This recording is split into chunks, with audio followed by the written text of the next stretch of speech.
Tanzania, Tanzania, isikilize sauti ya Bwana wa majeshi. Mungu wa vita ndio jina lake. Bwana anasema, mnawaza nini juu ya Bwana? Hakika Bwana atakomesha mateso yote na hakika hayatarudi mara ya pili. Anasema, nimekupenda Tanzania na nilikuficha. Nilipokuficha, adui aliona wivu kwa ile amani na ule utulivu ulionao.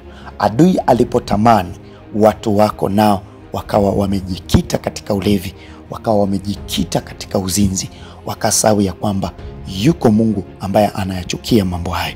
Yuko Mungu ambaye ni Mungu mwenye wivu na ni Mungu ambaye amekupa option kati ya laana pamoja na baraka. Anasema, tazama leo Tanzania, nimeweka baraka na laana mbele yako. Chagua baraka ili uwe na uzima.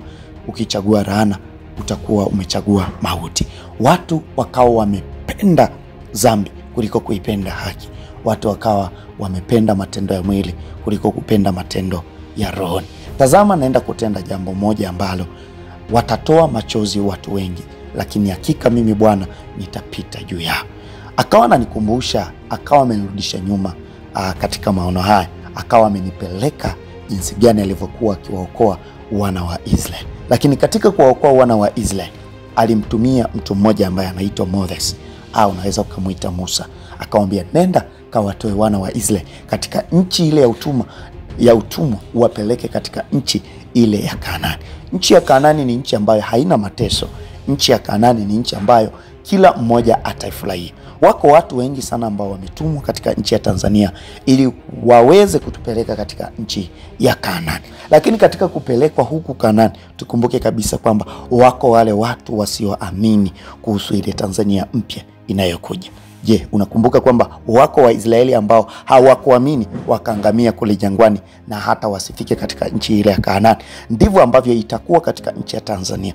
Wako watu wengi ambao hawataamini kuhusu Tanzania mpya ya kwamba inakuja. Hao ndio watakaoangamia katika mkono ule wa Kora. Hao ndio watakaoangamia katika miungu ya Babeli. Hao ndio watakaoangamia katika dhambi zao. Hao ndio watakaoangamia katika utumwa wao. Nataka tu nikwambie kitu kimoja, ndugu unanitazama hapa. Kuna wakati ambao Mungu huwa anautia ugumu moyo wa Farao. Anauweka moyo wa Farao kuwa ni moyo wa chiwi. Yaani akiambiwa hichi asisikie, akiambiwa kile asisikie, ili tu wale watu wanaokombolewa waweze kuona utukufu wa Mungu. Lakini Mungu anabaki kuwa Mungu, na Mungu yeye ni Mungu wa miungu.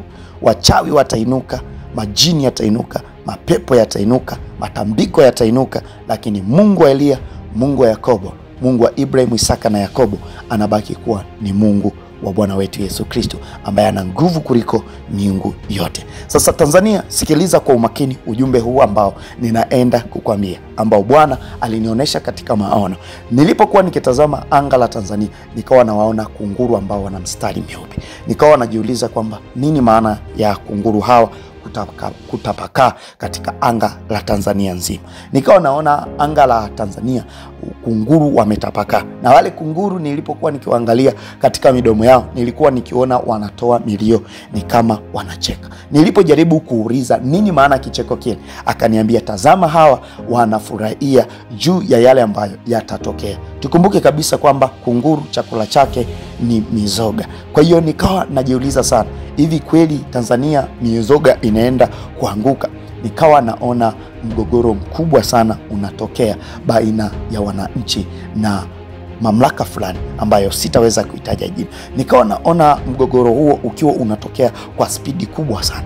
Baadaye sasa nikawa naona mamlaka kwa mamlaka zikawa zikipigana. Sasa nikawa najiuliza, ya nini hizi mamlaka? Kwa nini hizi mamlaka mbili zinapigana? Mungu akaniambia, wananchi wameshindwa kupigana na hii mamlaka. Kwa hiyo mamlaka kwa mamlaka zitapigana. Unukuu unabii huu. Nataka tu nikwambia kwamba mamlaka kwa mamlaka zitapigana na zitashindana.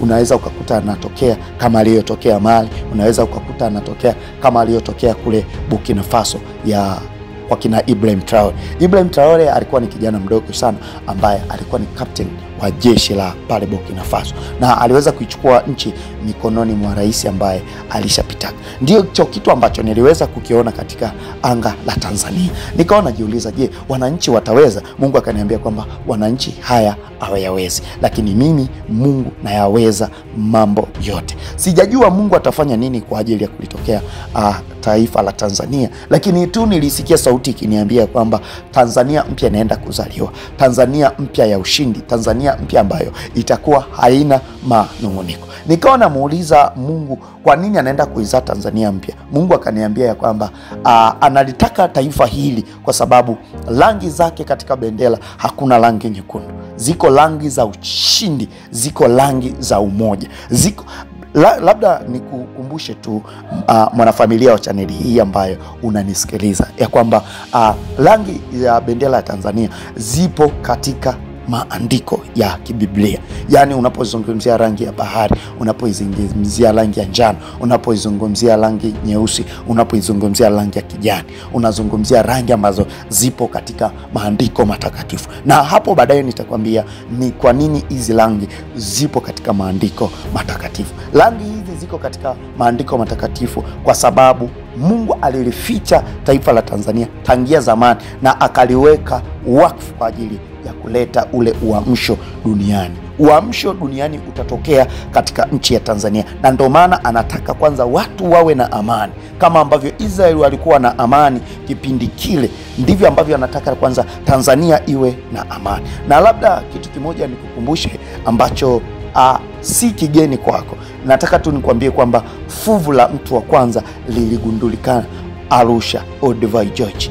Hii ilikuwa si kimakosa. Liko jambo ambalo Mungu amelikusudia katika nchi ya Tanzania na ataenda kulionesha na dunia yote itaweza kujua. Hivi unajua ni kwa nini hata wanasayansi walipojaribu kuchunguza waligundua kwamba fuvu la mtu wa kale lilipatikana katika nchi ya Tanzania? Hilo sio jambo geni. It means kwamba mtu wa kale alikuja katika nchi ya Tanzania, na hii sio ngeni sana, si ngeni masikioni mwako. Liko jambo ambalo Mungu anaenda kulichipusha na Tanzania mpya hakika itaenda kuzaliwa. Naitwa Apostle Justin Semba. Shalom shalom, nikutakie wakati mwema wa kuangalia video zingine ambazo tutaziachia za unabii katika chaneli hii hapa.